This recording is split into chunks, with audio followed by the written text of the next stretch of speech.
guys, this is Rob from Iceboxauto. Just going to show you today's install is on a Range Rover Vogue. This is the 12.3 motorized screen, which I'll show you in a short while.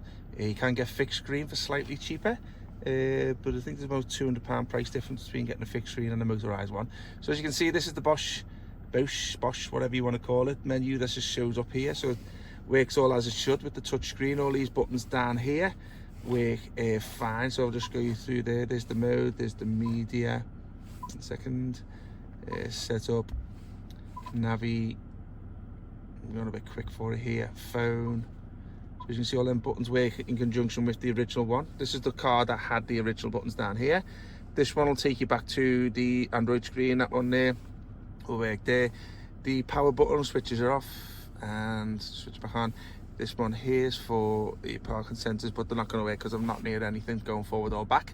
And this one here, this one will work, guys, but there's a little bit of peculiar things that we did on the install. We had to insert the original button panel connected to the cable at the back, which we've hidden behind here.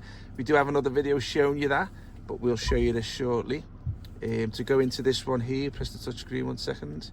I think I have to be in reverse to do that, but what you do is you press the touch screen and you get the icon popping up here when you're actually in reverse, and you have two icons there and you just press it and it'll show you the park assist. So it does work, but there's a little bit of a weird way of getting into it, sort of thing, but that's the only way we can find that works at the moment. But it does work because the other video that we took showing you how the cable's connected the back, we did take a second video which we'll put onto our channel and maybe put a link into this video too, just to show you what we did on the back of the car, back of the radio. Okay, going into the Android screen.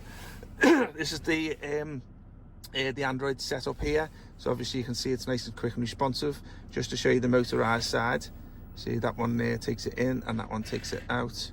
Let's do it again and back in again. So there you go, that's the motorized screen side of things. Let's show you the home page. Okay, so you got your navigation here. The customer did put a SIM card in, which does have a SIM card input for the internet use. You can alternatively use your hotspot on your phone, so that shows the Google Maps, which is an online map. It does use the data, as I say, so that's why it's working here. Just to get back out, just simply fold down there. Music, okay, music, if you want to play any music through there like a pen drive, you can do that too, and that goes in through the USB cable of the system. Bluetooth, obviously you know what that is, it takes your phone calls through it. It does do music streaming, so all your phone, if your phone has all your music on, you can stream it that way. And then you've got your video, so again, if you want to put your videos onto a pen drive, you can put it through the USB cable of the system. It's all HD, nice, really high resolution screen on this. I don't know whether there's a demo one on there, let's have a little look.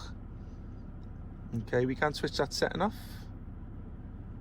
Let's have a little look, see if I can show you. If I can't find it within 10 seconds, then obviously I won't be able to show you, just because I want to be quick on the video with the customer waiting. So let's have a little look back.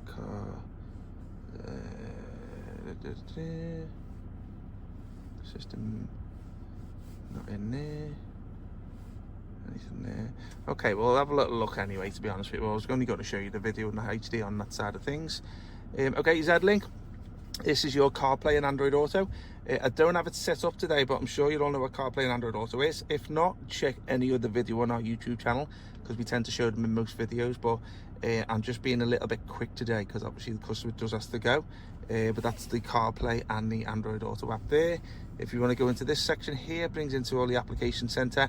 So all your apps, every app will go into there. Some are obviously shortcut onto the home page, but as you can see, it's got all these, including the, let me have a little look, 1 second.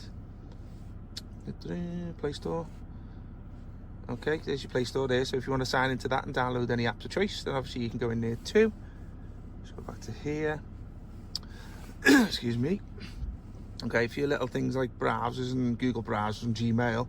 YouTube's there. I'll just show you YouTube. Excuse me, a little tickle in my throat.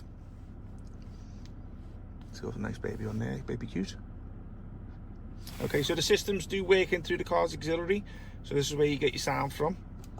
I have changed over on this, so let me just go back. Give me just 1 second. Back to there. Menu, what's up? What's there? My music. So it works in through the aux here. So I'll just go back to the Android side. Let me go back to YouTube, see if I can try and show you that.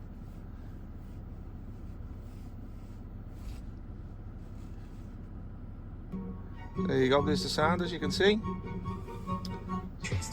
I'll just go back here, and then I'll just go to show you a little bit more. Okay, so all these icons down here, there's just like a speedometer thing, which you can change up and down. We can change it to miles per hour, which we will do in a moment. That one takes you into the app center. That one's your phone, that's your CarPlay app there. And if you like phone, navi, settings, and there's your tilt there. Okay, I'll just bring it to the end today, guys, just to let you know it does work with the original camera of the car, as you've seen before, and all your parking sensors. So I hope you liked the video. If you've got any questions, give us a shout. Okay, take care, bye-bye.